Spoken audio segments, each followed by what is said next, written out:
Today, Donald Trump wrapping up a West Coast swing, rallying voters in Las Vegas, where polls show him ahead of President Biden, who won the state back in 2020.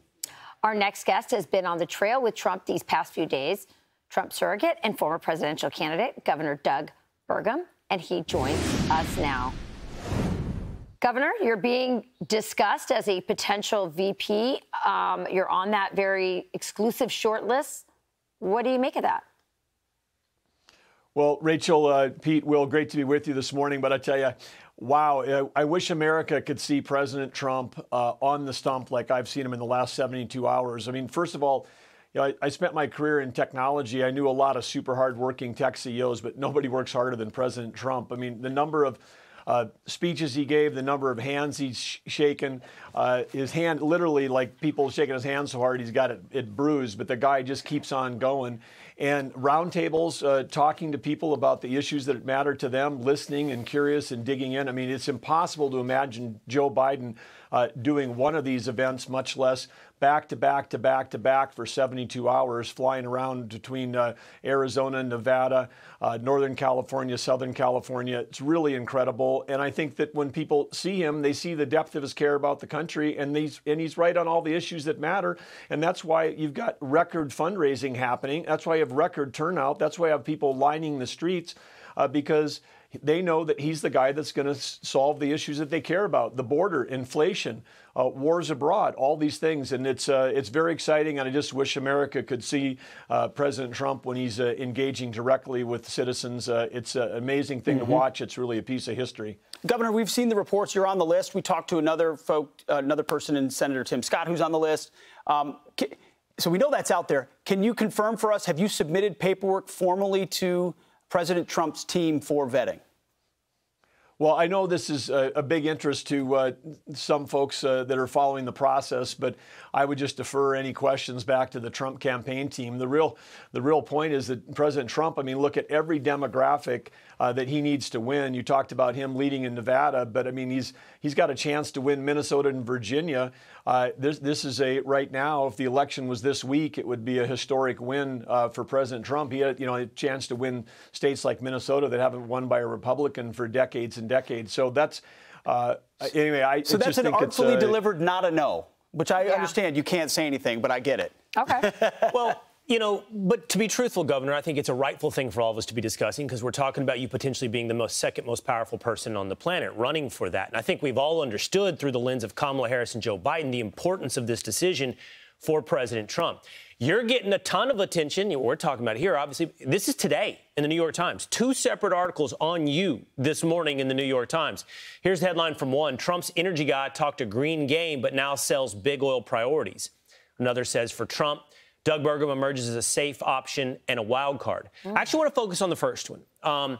The green, you talk a green game, but now sell big oil priorities. Now, for a lot of conservatives, there are some questions like what in the past you've been on some issues that are important to conservatives, like climate change and green energy. Well, I take great issue with that New York Times headline, but I think this comes down on energy, what we're doing in North Dakota. It's innovation, not regulation. Innovation is the way we're going to solve any problem. Innovation's been the source of American greatness, and energy is what we need for us to advance. Part of the reason why the donors are pouring out in Silicon Valley is that they all understand for the new things that are coming that we need for us to maintain American dominance in our economy around the world, like crypto and like artificial intelligence. These are huge consumers of electricity, and Joe Biden's energy policies are actually reducing the amount of base load in our country, destabilizing the grid, raising prices for Americans. Electricity prices are up 30%. That's something that you can't say, oh, I'm going to move from this house to that house and get my electricity bill to go down. I mean, this affects every American, and it affects every product. I mean, Joe Biden, they're so wrong on this, and that's why people are pouring out, because we're not going to maintain our lead over China if we don't figure out a way to get in the energy game. But if you want to have clean energy, we can do it in America better than any place in the world. America produces the cleanest, safest, smartest energy.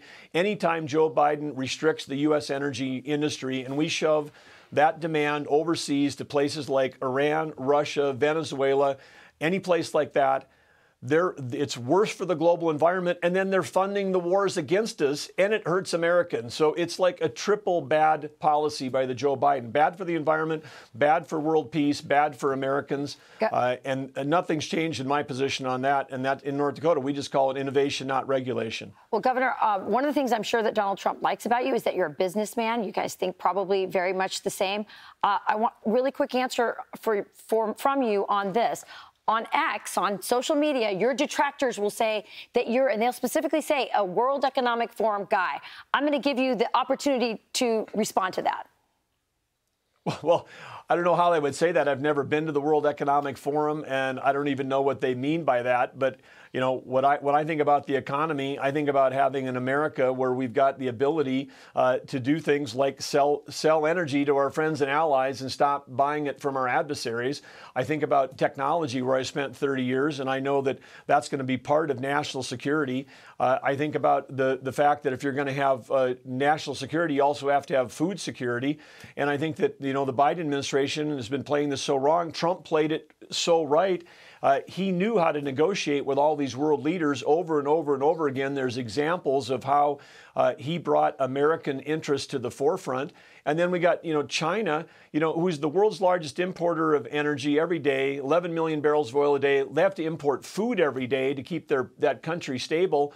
And then the Biden administration, when they negotiate with them, they talk about climate agreements. We've got President Trump understands, like Teddy Roosevelt did, walk softly and carry a big stick. And the U.S. economy is the big stick that we can carry around the world. Access to our markets and level playing fields. He's going to fight for that. That's good for every American. All right, well, Governor Doug Burgum, thank you so much for being with us. Thank you, Governor. Thank you. Thank you. Got it.